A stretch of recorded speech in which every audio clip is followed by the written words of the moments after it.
ଗୋଟେ ଚଢ଼େଇ, ତାର 3ଟା ଛୁଆ ସମୁଦ୍ରରେ ବୁଡ଼ିଗଲେ। ସିଏ କ'ଣ କରିବ ଆଉ? ସିଏ ସମୁଦ୍ର ପାଣିକି ଶୁଖେଇବାକୁ ବସିଲା।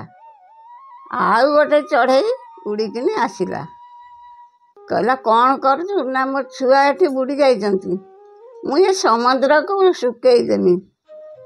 ନା ତୁ କ'ଣ ସମୁଦ୍ର ଶୁଖେଇ ପାରିବୁ?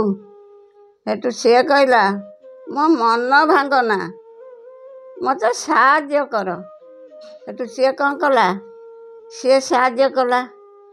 ତା ବାଦେ ତା ସାଙ୍ଗସାଥିକି ସବୁ ଡାକିଲା।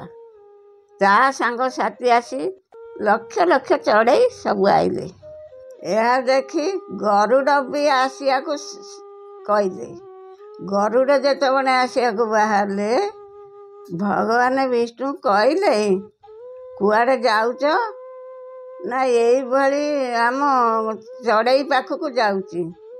ଭଗବାନ ବିଷ୍ଣୁ କହିଲେ, ତମେ କ'ଣ ସମୁଦ୍ର ଶୁଖେଇ ପାରିବ? ସେଠୁ ଗରୁଡ଼ କହିଲା, ପ୍ରଭୁ ମୋତେ ସାହାଯ୍ୟ ଦିଅ, ଆଉ ମୋ ମନ ଭାଙ୍ଗନା। ସେଠୁ ଭଗବାନ କ'ଣ କଲେ? ବିଷ୍ଣୁ ଆସିଲେ ଯେତେବେଳେ ସମୁଦ୍ର ଶୁଖେଇବାକୁ ବସିଲେ ସେତେବେଳେ ସମୁଦ୍ର ଡରିଗଲା। ଡରିକିନି ଆଣିକିନି ତା ଛୁଆଙ୍କୁ ଫେରେଇ ଦେଲା। ଚଢ଼େଇମାନେ ଖୁସିରେ ସବୁ ଆସିଲେ। ପିଲାମାନେ କ'ଣ ଶିଖିଲ ଏଥିରୁ?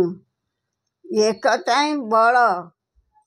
ସମସ୍ତ ଯଦି ଏକାଠି ରହିଥିବ, ବିପଦ ଆସିନେ ସବୁ ଦୂରେଇ ଦେବ।